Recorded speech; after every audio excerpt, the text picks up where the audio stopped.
I do want to give the last word to Bitcoin. I believe in the project, and I believe Bitcoin will be a success here. In some ways, it already is in certain measures.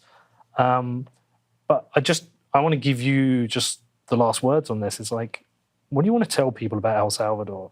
People who listen to this, who maybe haven't been to the country or don't understand what's going on with the Bitcoin project, what do you want to just say to them? Well, El Salvador is going to speak for itself.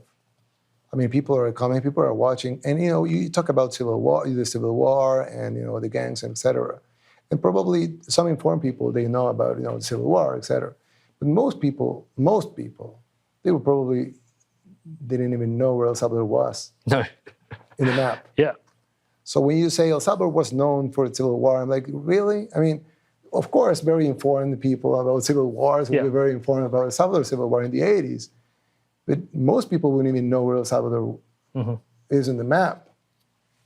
And now a lot of people are watching. And now we have the eyes of the world. And actually on September 7th, we were probably the most commented and watched country in the world. Yep. And of course, you have ups and downs. And you not be in the news every day. Well, we have been, but it's gonna go down eventually. But only the attention that we have had now, people coming in like in tons. In the airport, you have a lot of people coming in just to watch this, this project going on. And you have all of this economist, legacy economists. I would call them. I could call them differently, but for your show, I'll be respectful.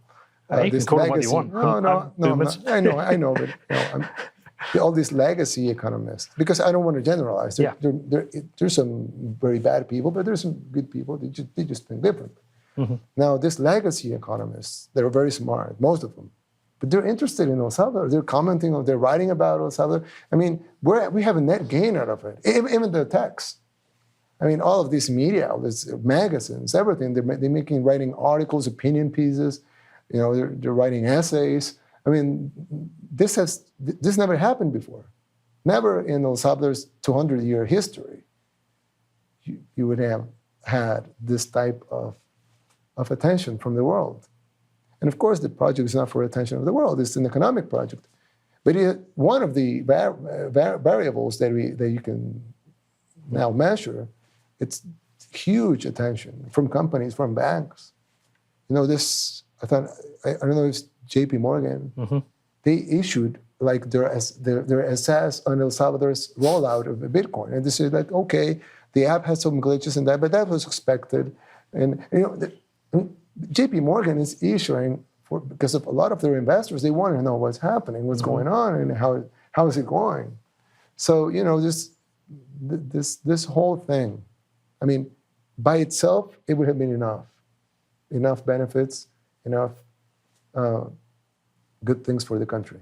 But when you add up all the other variables, it's a huge gain for El Salvador, something that we didn't even dream of before. It's going to be good for El Salvador, it's going to be good for Bitcoin, it's going to be good for the world eventually. So yeah, for me, it was a no-brainer from the start. And it's a no-brainer right now. And I don't think it's going to work. I'm sure it's going to work because the fundamentals are there. I mean, we can have some bumps in the road, like everything, like the price of Bitcoin against compared to the dollar, if you care about that. But the fundamentals are the same, and it's going to work because the philosophy of it is right. So it's just give it time. It's going to work for El Salvador. It's going to work for Bitcoin. It's going to work for the world.